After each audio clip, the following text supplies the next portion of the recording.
The following is a production of DallasCowboys.com and the Dallas Cowboys Football Club. How about them Cowboys?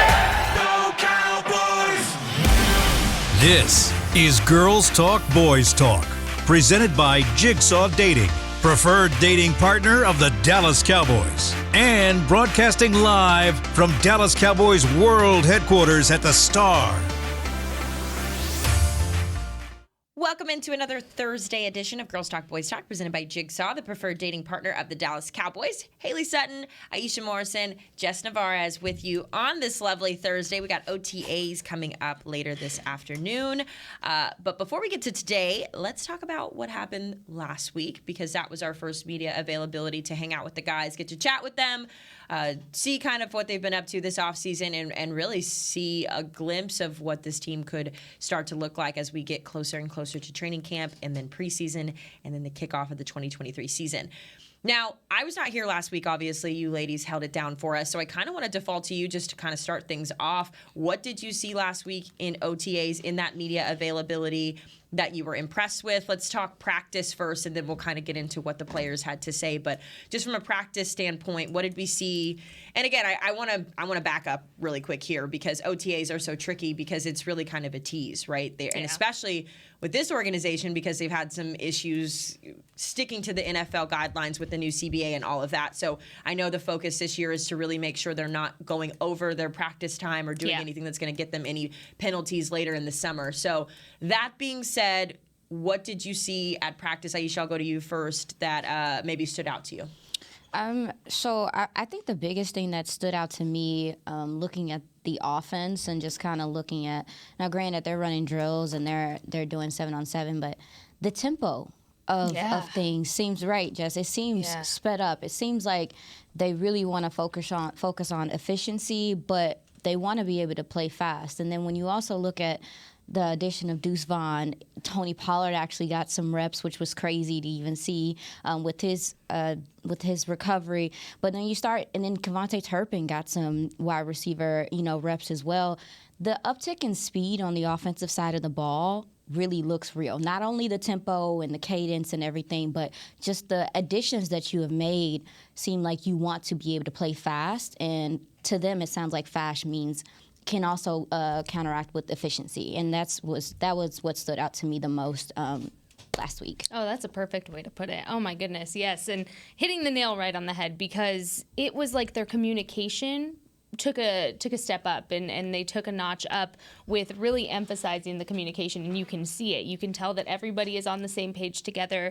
They are really taking taking call to what it means to be an efficient offense with the communication factor. What stood out for me was, obviously we went in there looking at our own individual players and wanting to see individual things. I was really focused on the wide receiver group, because I wanted to see how they mesh together.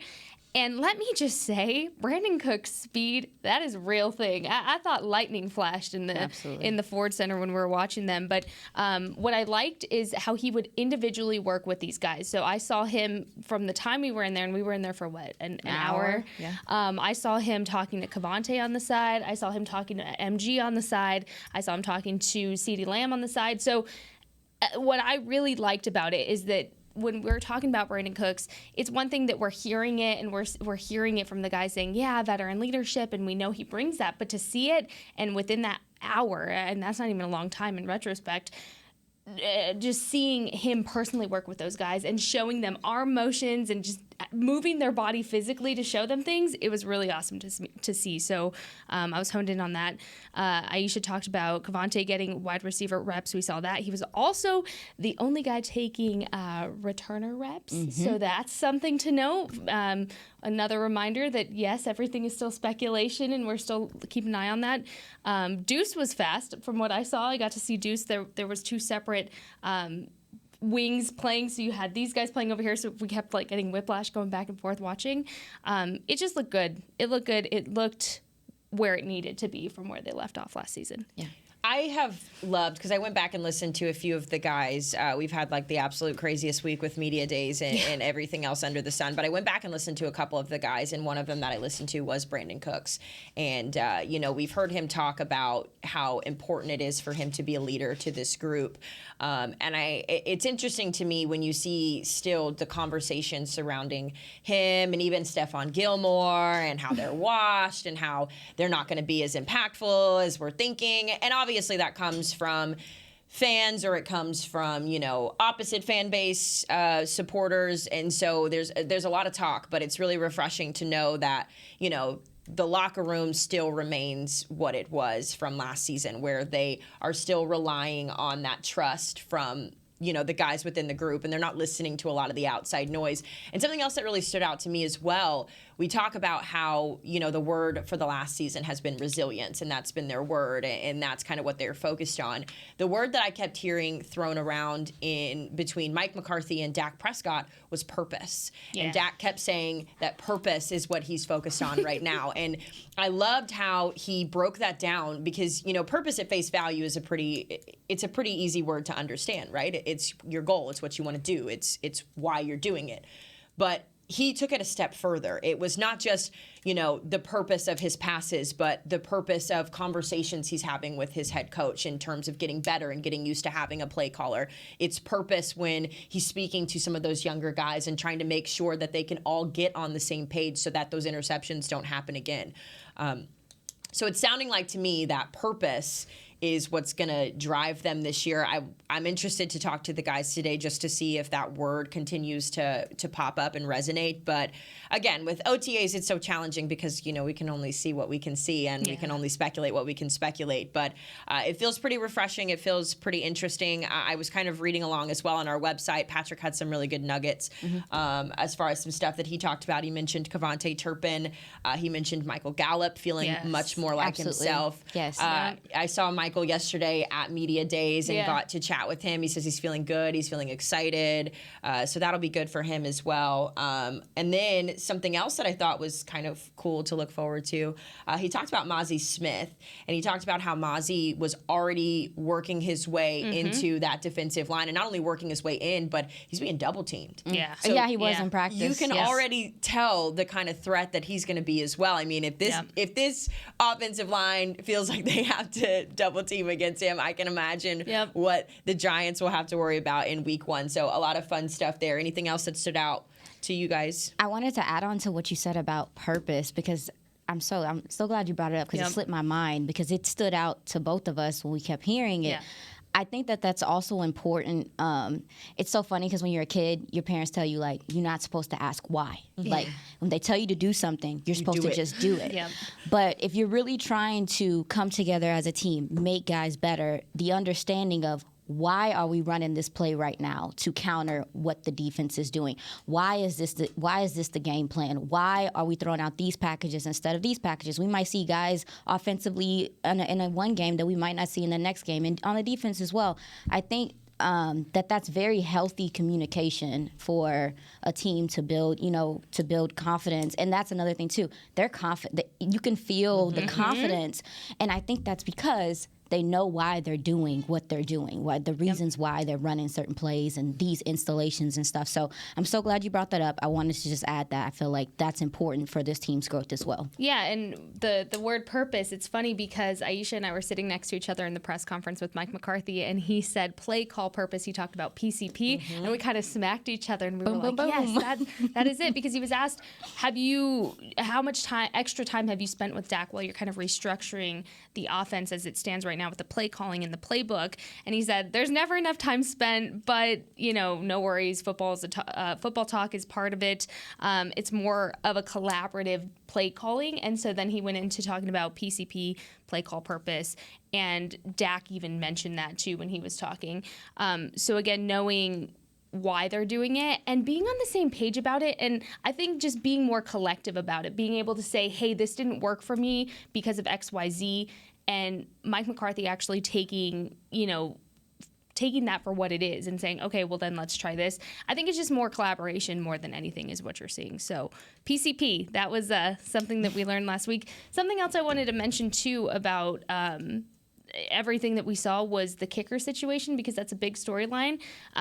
Patrick and I were sitting next to each other when we were watching Tristan kick. He made 6 of his 8 attempts, and the 2 that he missed were, I want to say, closer to the 30, and then it was closer to the 45, I want to say. Not for sure. But again, we were kind of talking, looking back and forth on both sides of the field here when this was happening. But overall, I mean, I got to chat with him at Media Days just briefly, and I said, "How are you feeling?" He said, "I feel good." Good. You need to. So the kicker situation's good. You mentioned MG. Talked to him at Media Days yesterday as well, and he looked like he had a pep in his step. I mean, he just looked... His little ponytail. He It's looked my like favorite Michael Gallup when he again. wears that little ponytail. Yes. Weak. Yes, it'd be flopping. It's like right on top of I his told him, head. I said, you got some Yes. hang time now, huh? Yes. Yeah, so it was cool. It was really great getting to catch up with the guys for the first time since, last season. And the last time we got to talk to them was obviously not of good spirits because of how the season had ended, but to see them refreshed, ready to go, recharged, and in a new spirit is really good to see. Yeah, and for reference as well, when we talk about media days, the Cowboys held an internal media day yesterday. So just to get all of the video yesterday and Tuesday, but just to get all the videos of like the video board stuff that you see at AT&T Stadium, our incredible graphic designer Zenobia did a photo shoot so she could get all of her pictures for all of the cool graphics and stuff that you guys see on social media. She's also designed the pole banners and the video board outside of the Ford Center as well. So dope. I know she's like my favorite person ever. The best. So a lot of good stuff as well. They did some stuff with social media. So a lot of cool stuff coming out with those guys. And so when we talk about media days, that's what we're referring to. Before I get back to that, I did want to mention, you talked about the kicking situation with Tristan Vizcaino. Yep. Vizcaino. Have we decided how to say his last name? I think it's Vizcaino. Vizcaino. Okay. I promise I will never mess that up again. I'm going to let y'all do it. Vizcaino. Vizcaino.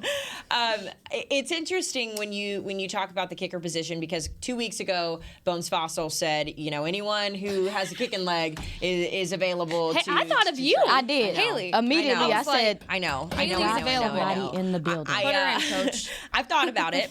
I do plan on having a conversation with Bones about getting me a tryout. I think I'm qualified enough. I got to get through this kickball season that we're having here with the Cowboys first before I can see if You're already in your I still competitive go. mode. You might as well just keep it on and keep going. Go talk to Bones, see what he says. You never know. My goodness. But in terms of Tristan Vizcaino,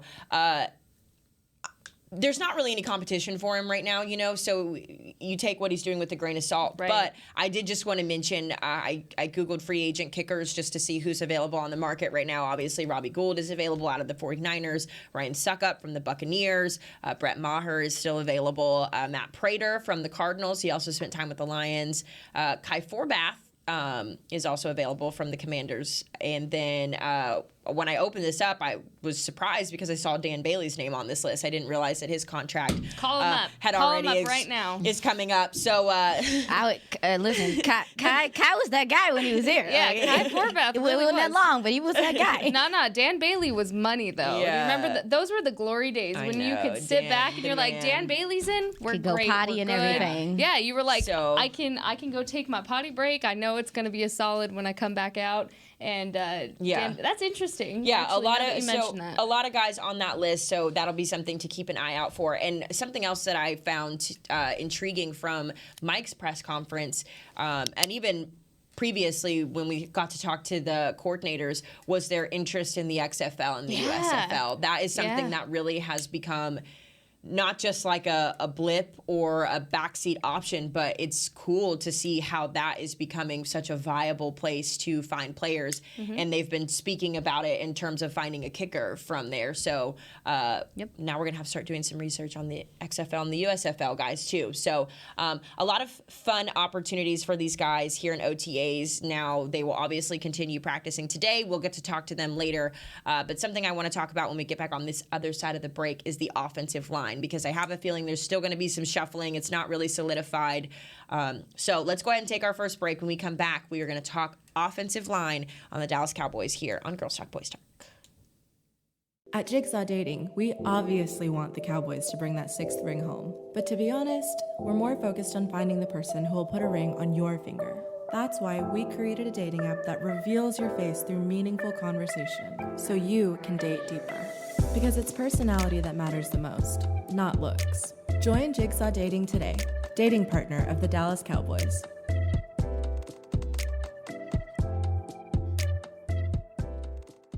If you have been thinking about weight loss surgery, My Bariatric Solutions has made it easier for you to schedule your initial consultation from the safety, comfort, and convenience of your own home. You'll meet one-on-one with the bariatric surgeon over a private and secure video call. You'll learn everything you need to know about the options available and which procedure is best for you. If you've been considering weight loss surgery and are ready to take the first step, call My Bariatric Solutions today at 844-326-6266. That's 844-326-6266, or go to mybariatricsolutions.com. Dear past, present, and future football watchers, you know why we're here. The football season is back! Woo! And since that's too amazing to miss a single second's worth, Pepsi is officially giving you permission to always put football first. Like, maybe those in-laws are back in town. Well, better hope they're football fans, because your Sunday is completely booked. Long story short, crack open a Pepsi and don't let anything get between you and your football watching. With love, Pepsi, made for football watching. That's what I like. Hi, I'm Danny McCray, Dallas Cowboys alumni player here with Smoothie King. And Smoothie King wants to ask you, what's that sound? That's the sound of you and everyone else absolutely loving new smoothie bowls from Smoothie King. And woo, me too. These smoothie bowls start with acai and pitaya and are handcrafted with fresh toppings like sliced bananas, sweet berries, crunchy Purely Elizabeth granola, and a savory peanut butter drizzle. New smoothie bowls, only at Smoothie King, the official smoothie of the Dallas Cowboys.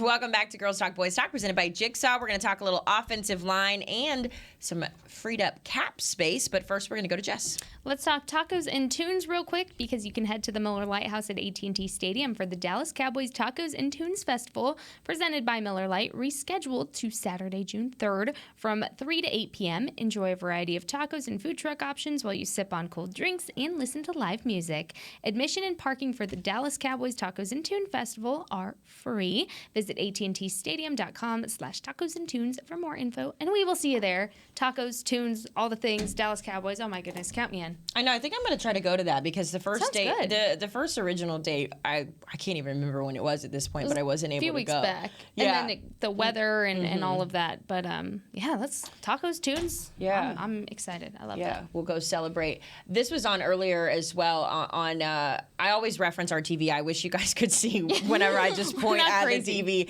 They're counting down the top, I think, the best teams in NFL history. The Cowboys have been on here twice since I've been here, since about 9:40. So I know, it's we're watching showing. Emmitt Smith run into the end zone.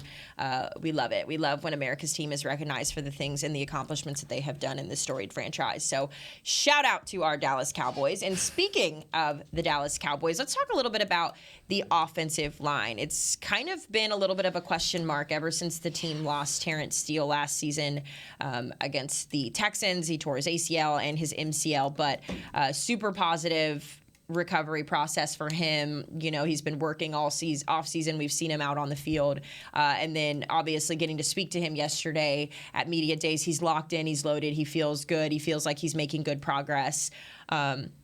So that's exciting, but it also means that for at least the temporary, that means Tyron Smith is still working at right tackle as they continue to shuffle the line around. Now, it'll be interesting what the starting offensive line will actually look like, because they lost some key pieces. Connor McGovern is no longer a part of this team, so that'll be a gap to fill. You do get Tyler Biotish, and you have Tyler Smith as well, but I'm just curious to see how they're going to utilize who where, because what I don't want to see is another situation where, like, yes, we have the versatility for guys to play, wherever, and they're willing to do that, but I want a strong offensive line. I want to give Dak a chance this year. I want to give our running backs an opportunity to get through and find some holes. I want to give our tight ends an opportunity to get involved in the offense and not be so laser focused on blocking all of the time. So I really want to see some continuity from this offensive line. And so my question to you ladies is, where do you see that continuity being? Where do you still see holes where this offensive line should be focusing on during this offseason OTAs? And I know it's a loaded question. That's why I'm asking you guys. No, it's okay. I wrote down, Lord, who gonna play left guard in my notes? Because listen, I really feel like with Terrence Steele, listening to him, talking to him, not sure. You can't guarantee when he's gonna be ready, but if he is not ready, I think that Tyron is going to take on right tackle. Michael Gelkin, he mentioned it in an article this week, is that he really does feel as though that would be the move. So then your question is, like, so who, if Tyler is your left tackle, because he's been taking, at practice, he took reps there, who's your left guard? And so really for me is looking at the battle at left guard right now. And the coaches seem like they have faith in Chumuyi Doga. However, that is a competition. And Matt Farniok took quite a few snaps at center, but he also took reps at left guard. And haven't gotten to see a whole bunch of Matt Farniok, but the film that I was able to watch from him against Philly a couple years ago and just what he's able to do, he does play with some power. And I feel like this offensive line is going to be, as of right now, there's so many question marks, but it's very contingent on where Terrence is in his recovery and stuff. And I think a lot of what they're doing right now is kind of preventative things and trying to figure out what's going to work if he is not ready to go week one. Yeah, and something to mention, too, was that Zach Martin didn't participate in OTA. So what we saw was a very different O-line without Zach Martin. Yes. So it was... Isn't that weird to think about? It was so weird. It was I just, never want to see this team without that man at his rightful position. It was very weird seeing it, but so what we saw most, I think, during OTAs among the shuffle was you saw Tyler Smith at left tackle. At left guard, you had Matt Farniok. Center, you had Tyler Biotish. Right guard, you had Josh Ball, who was getting good reps at right guard. And then you had Tyron Smith at right tackle. So, again, this is without Zach Martin. So this is not your set in stone. This is the first media day we got to go see OTAs, right? So take what we say with a grain of salt because it's not set in stone. But, that was stressful watching, and it was interesting because I did talk to Tyler Biotish a lot. I talked to him in the locker room after OTAs, and then I spent media day with him where we had a bit of a wait, so I probably was with him for an hour, if not a little bit longer than that. So we had nothing but time to talk about things, and so I asked him, I said, does this make you nervous? The fact that, nothing is really set in stone. You don't have your staple guys in every set position of this O-line. And he said, no, because what we do get is we get this shuffle, and I'm able to learn how to communicate and have that cadence with every single person, no matter who it is, because it really starts from him and then it works its way out for the communication factor of it. So he said, I'm not worried about the communication, and if I feel like there's a little bit of a drop-off of communication with somebody, I make sure to go work with them individually one-on-one to figure out what the issue is. So that was reassuring to hear that Tyler Biotish can kind of make it work with whoever, but that was what I saw. So, yeah. I wonder if that's the new thing, though. Like, you mentioned, Haley. I'm sorry. No, you're good. But you mentioned continuity. And that's something that through the NFL, we always hang our hat on as far as offensive line. You want continuity. But with it being 17 games in a season now, it feels as though this coaching staff is preparing for those scenarios, because we've seen in the last couple of years, specifically with this team, is that injuries happen. Injuries happen, and you have to learn on the fly, and them kind of being preventative about that and seeing what they have in these guys right now is what's happening. And so I want that, to your point, I wonder if that is going to be, if this is kind of the new standard, is like, yes, you want continuity, you want the best five and everything, but is it likely that best five is going to finish out the whole 17-game season? Right. Let's prepare for the worst, I guess, Right. Yeah, you mentioned Josh Ball, and he's a guy who I actually have circled on, like, someone who I'm paying attention to this offseason because I wasn't here for preseason last year. I wasn't here for training camp, so I didn't really get to see a ton of who he was, at that time. The only Josh Ball I've seen was the Houston game when we lost Terrence Steele, and he stepped in for Terrence momentarily before they said Jason Peters get out there and handle it. Yeah. And we know how that game goes. 98-yard drive down the field, capped off by that touchdown, and Cowboys win. So he's actually someone who I've had circled on my roster as far as players to watch, because I think very similar to me, that's kind of the only taste that Cowboys fans have really gotten to see out of him as well. So I'm curious to see his progression, how he's going to fit, all that good stuff. So yeah, the offensive line is definitely important, and it's something. It's there. Yeah.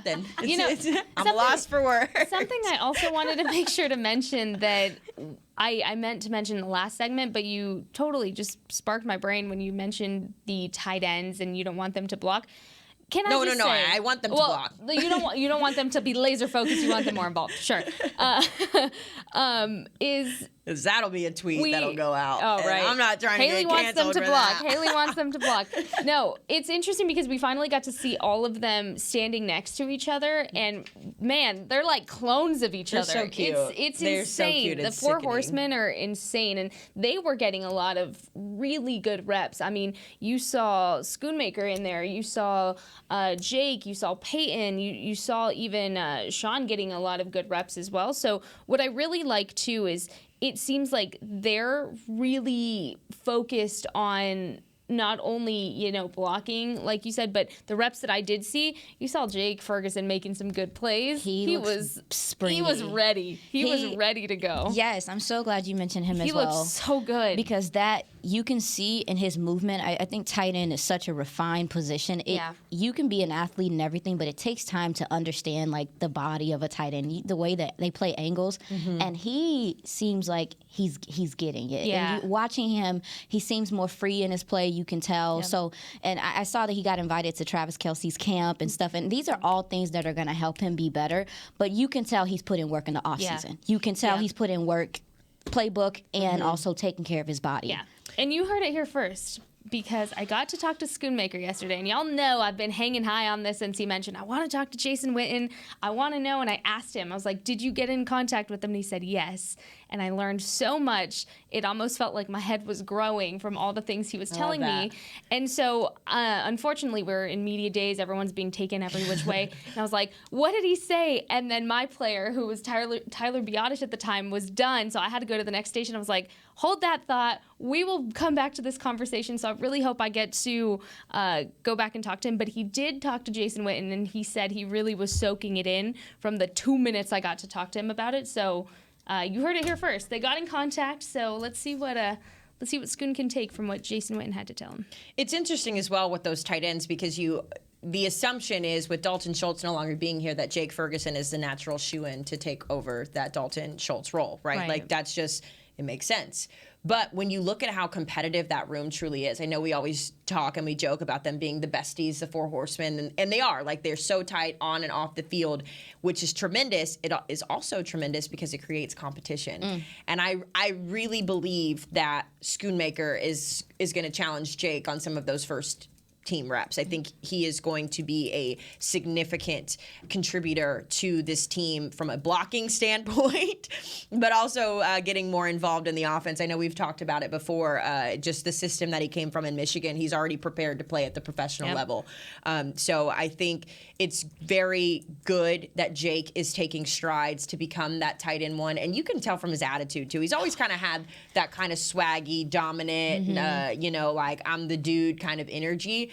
You see that a little bit more, but it's like this much more mature. Yes. You know what I mean? Like, he's still the same swaggy, tatted up Jake Ferguson who, he's cool and he's chill, but it's just like this much more refined. And that's also because they drafted a tight end, and they drafted a tight end in the second round. And so that lights fire to his butt too, to let him know that, you got to keep working, you got to keep getting better. And competition. Mike McCarthy's huge about competition. Training camp about to be crazy. The competition in all the different spots, man. Listen. It is going to be sensational. All right, let's go ahead and take our second break. This is a good stopping point. When we come back, the Cowboys have cleared up a little bit of cap space. We're going to talk about that and maybe where they can utilize that money to make this team even better here on Girls Talk, Boys Talk, presented by Jigsaw. At Jigsaw Dating, we obviously want the Cowboys to bring that sixth ring home. But to be honest, we're more focused on finding the person who will put a ring on your finger. That's why we created a dating app that reveals your face through meaningful conversation, so you can date deeper. Because it's personality that matters the most, not looks. Join Jigsaw Dating today, dating partner of the Dallas Cowboys.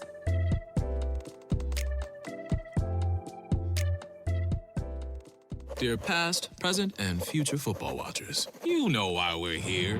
The football season is back! Woo! And since that's too amazing to miss a single second's worth, Pepsi is officially giving you permission to always put football first. Like, maybe those in-laws are back in town. Well, better hope they're football fans because your Sunday is completely booked. Long story short, crack open a Pepsi and don't let anything get between you and your football watching. With love, Pepsi, made for football watching.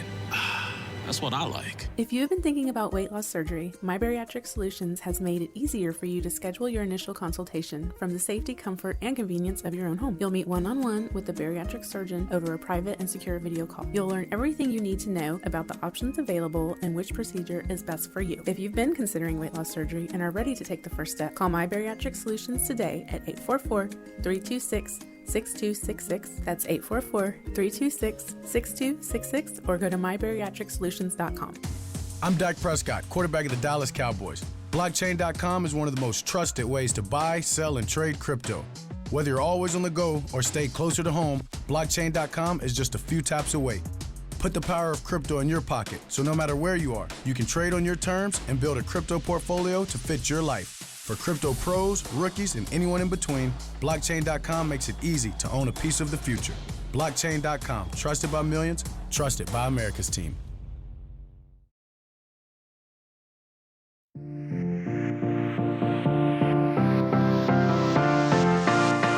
Welcome back to our final 15 minutes here on Girls Talk Boys Talk, presented by Jigsaw, the preferred dating partner of the Dallas Cowboys. Let's go over to Jess. Join us for a Dallas Cowboys Juneteenth celebration in partnership with Miller Lite at Miller Lite House at AT&T Stadium on Saturday, June 17th from 4 to 8 p.m. Enjoy live entertainment, play lawn games, and shop local Black-owned businesses. For more information, you can visit AT&TStadium.com/Juneteenth. Sounds amazing. Yes, I will be emceeing that as well. So come hang out Love with your that. girl Yes. as we celebrate the incredibleness that is Black culture. Yes. All right, shifting gears here for our last block. Last week, I believe it was last week, the NFL Network put out the top 10 most competitive rosters up until this point. And I'm going to read you guys the top 5. So coming in at number 1, unfortunately, the Philadelphia Eagles. Number 2, Kansas City Chiefs. Number 3, the San Francisco 49ers. And number 4, the Cincinnati Bengals. Guess who's number 5? Spoiler alert. They got to put the Cowboys at 5. I know. It's your They have Dallas to be somewhere Cowboys. in the top 5. They have, in terms of what they did in the offseason, in terms of what they did, in free agency, all that stuff, the Cowboys are going into 2023, as of right now, as the number 5 most complete roster. Now, we know there's obviously still some holes. We talked about the kicker position, the offensive line. There's still some holes as well, and a couple other places where they can do some moving and shifting and all that good stuff. But something that did come out this morning because of the June 1st deadline, a lot more cap space has been freed up, a lot of that because of Ezekiel Elliott. So the Cowboys have roughly $10.9 million freed in cap space because of when they did the release for Ezekiel Elliott. So my question for you ladies as we wrap up this show, where do you spend that money? Do you spend it at all? What do you do? Kicker. Kicker. Tell them how you feel, girl. Kicker. Here's the Are you thing. telling me that I could make... Haley, go. Why are you still sitting here? Ma'am. Haley, I'll be your manager. I'm going to have to drop the video. So for reference, I played soccer in college, obviously. But when I was working in Alabama, I did a story over a young lady who was the first high school female kicker in Auburn High School history. She's the coolest girl ever, Ellie Rodning. To this day, I still keep up with her. She's awesome. But I did a story with her, and she taught me how to kick a field goal. And she walked me through it one by one, piece by piece. And I kid you not, I'm bragging a little bit, but I kid you not, my first field goal attempt was about 35 out. Okay, so why are you sitting here? Go talk to Bones. Wait. It was about 35 yards out. I was wearing Vans, jeans, and a polo. Flex on them then. And y'all, I'm not going to Go. lie. I Go to drilled OTAs. it. Tell him. I drilled it. Go I suit will. up. I'll find the video. It's on Twitter. I'll find it. I will post it. But I'm not kidding, y'all. I'm a baller. Look, do you have workout clothes with you? OTAs start again in a couple hours. I'm gonna need you ready to go. We'll see. We'll see in the little pads. And everything. Oh my god. No, it's I say kicker because Jerry specifically talked about, when we talked to him recently about how he wants somebody who's a little bit younger as compared to an older guy, which makes sense, right? You want somebody to grow within your organization. You don't want to keep worrying about this kicker situation season after season after season. You need stability within your kicker. And I think, when you look at what happened last season with Brett Maher is he still remains the top scorer in the NFL. I mean, you're talking about a kicker. It was beating out everybody that had the most points in the NFL. And the thing is yes, we know what happened come playoff time. We understand why the decision is to, not have him in the conversation anymore.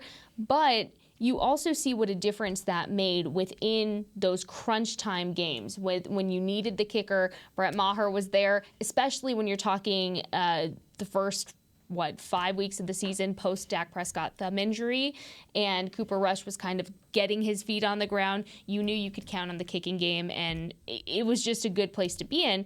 For me, if you want a younger guy, you need to invest in somebody and you need to have that incentive, which is, yes, you're coming to play for the Dallas Cowboys, but here's a little bit of extra cash, spend on the kicker. Don't be cheap on the kicker because, again, it is such an important part of this game, and I don't want to sit here and worry about this kicker situation anymore. It's stress. It is one of those things.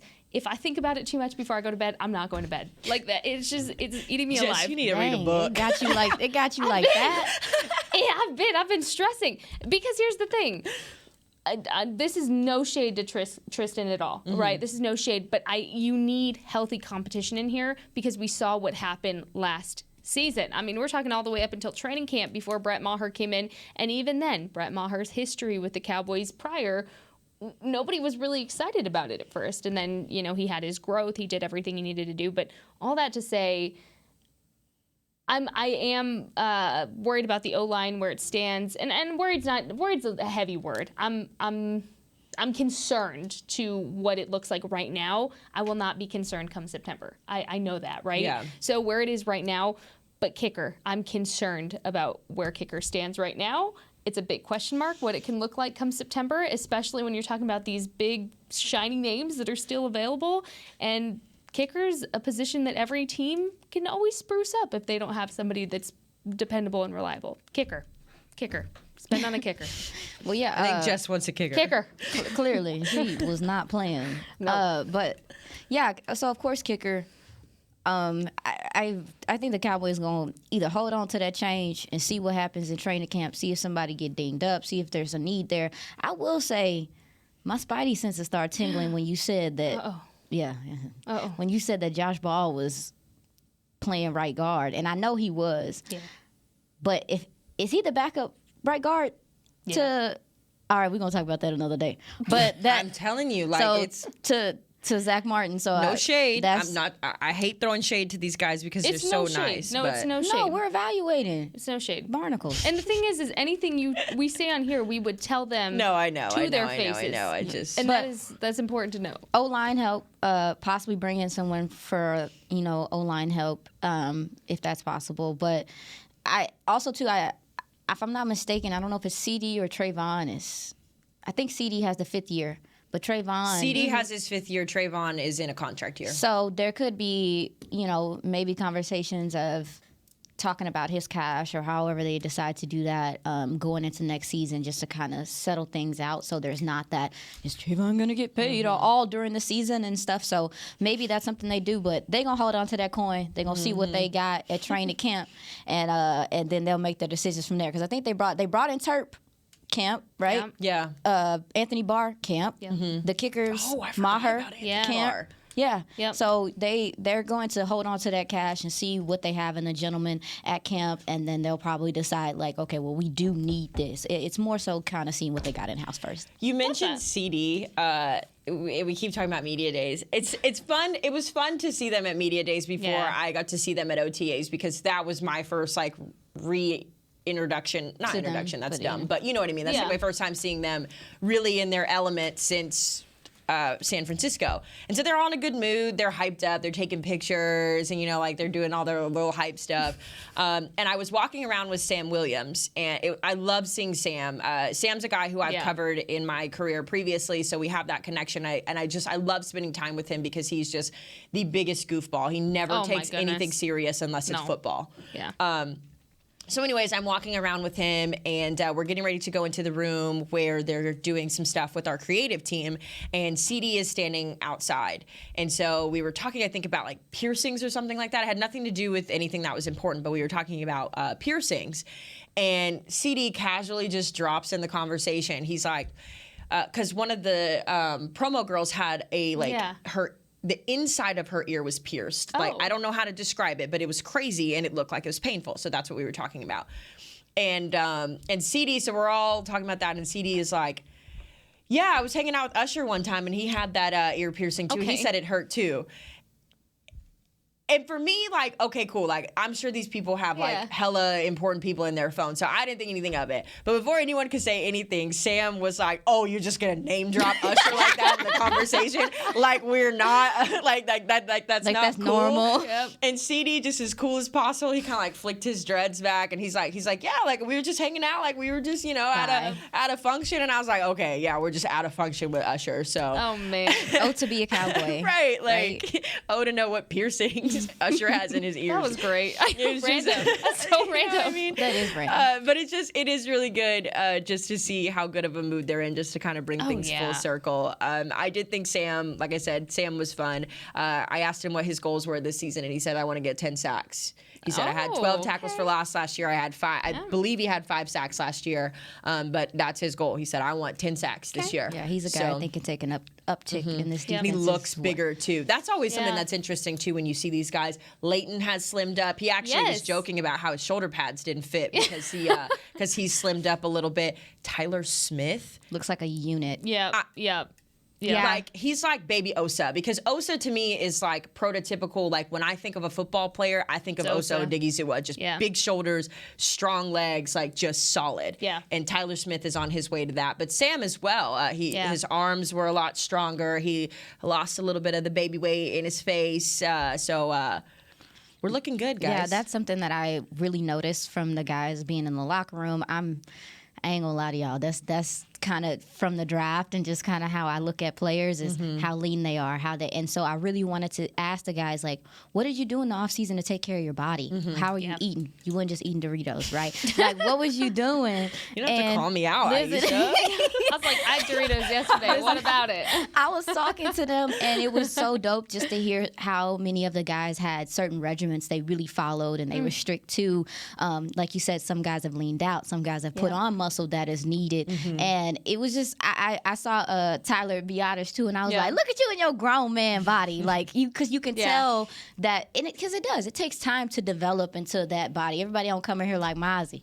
Everybody don't come in here like that. Can I just say, yesterday was the first time I've actually stood close to Mozzie. Oh, yeah, and he's massive. He's I a just problem, was like, y'all. He is a hello, you are a human wall. Like, what is going on? I know, and he's so, like, nice, so too. So it's just, like, that's how I feel about Junior Fajoko. Like, he's massive, and then you talk to him, and he's like, oh, how are you doing, and this and that. Like, he's got a little 4-month-old baby. They have a type. Yeah. They have since Mike McCarthy has been here, I do think that there is a certain character that you can feel. There's a lightheartedness to a lot of the gentlemen that they draft, and I think it's healthy for the locker room. I really do think it's healthy to have some somewhat older guys. I know you said you touched base with Tank Lawrence, and he's realizing that he's really a veteran in here now. He's a veteran in here. He's very honest about it. Yes, and then you have those middle guys like Dak, and then you have these young guys. Tank has a 16-year-old daughter, y'all. Stop.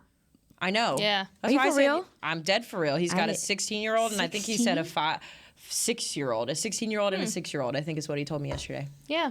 I was escorting it was Junior Fihoko, because basically our jobs were to make sure everybody got where they needed to go. When you're talking about a handful of football players that need to take different videos and pictures, it can get a little chaotic. Yeah. So I'm walking around and I'm holding their pads and their helmets, and I'm like, it's okay, guys, I got this. We are carrying all their stuff. I was carrying it around. And so it was funny because my last guy of the day yesterday was Junior, and we were talking, and the man loves pink starburst. I mean, I didn't know his love for pink starburst really went as far as it did, guys, but he loves specifically the pink starburst. I was like, we have that in common, best flavor. But what I really like talking about him too, and I mentioned this from my first reaction of him, was the family and the importance of his family. The whole time we were there, we were talking about our families, because that's all he wanted to talk about was his family, his love for his family, the food, the culture.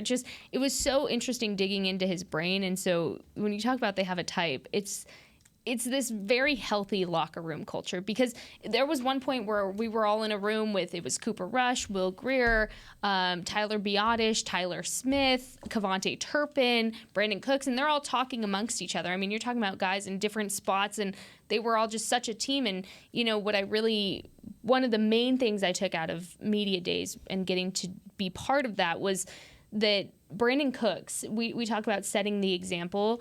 I mean, you're talking about a guy who's waiting in a room for 45 minutes, sitting there, not complaining, not, getting anxious about it, but making conversation with the promo team and his teammates and making the best of the time that he was there. Anybody in that position, whether football player or not, would be like, why am I waiting 45 minutes? This is crazy. I mean, you think about when you go to a doctor's appointment, right? And you're sitting in the waiting room, you get antsy, you get annoyed. No, Brandon Cooks was sitting there and just... It was easy to see how the guys around him, wide receiver or not, were taking suit to, if Brandon's not complaining about sitting here for 45 minutes, I can't really complain either. So that was really cool to see firsthand. Your quarterback is good too. I just wanted to throw that out there. He was great. We didn't talk about him a lot. Everyone, no one has, and again, I think it's just because he's Dak at this point and his OTAs and stuff. But he looks sharp. He sounds mentally sharp. He got a little on his shoulder too. You know what I'm saying? But I wanted to definitely mention the fact that he looks sharp, and he, again, looks like he's in total control of this offense and what it's doing and what's going on. And his supreme confidence just, radiates through the team. I wanted to highlight him because he is their leader, and they follow him also as well. So yeah, I'm excited to get to chat with him today. Before we go, I found my girl Ellie. This is my girl Ellie Rodning. She taught me how to kick a field goal. So shout out to Ellie. I know she's so cute. She's so great. My girl, Ellie. So if you guys see me out at practice, mind your business. I'm trying to make the roster. That'll do it for us here on Girls Talk, Boys Talk. A reminder, our last episode of the 2022-2023 season is coming up next week. So be sure to join us for our season finale before we get started later in the year. But join us next week for Girls Talk, Boys Talk. That'll do it for today. We will see you guys next week. This has been a production of DallasCowboys.com and the Dallas Cowboys Football Club. How about this, Cowboys?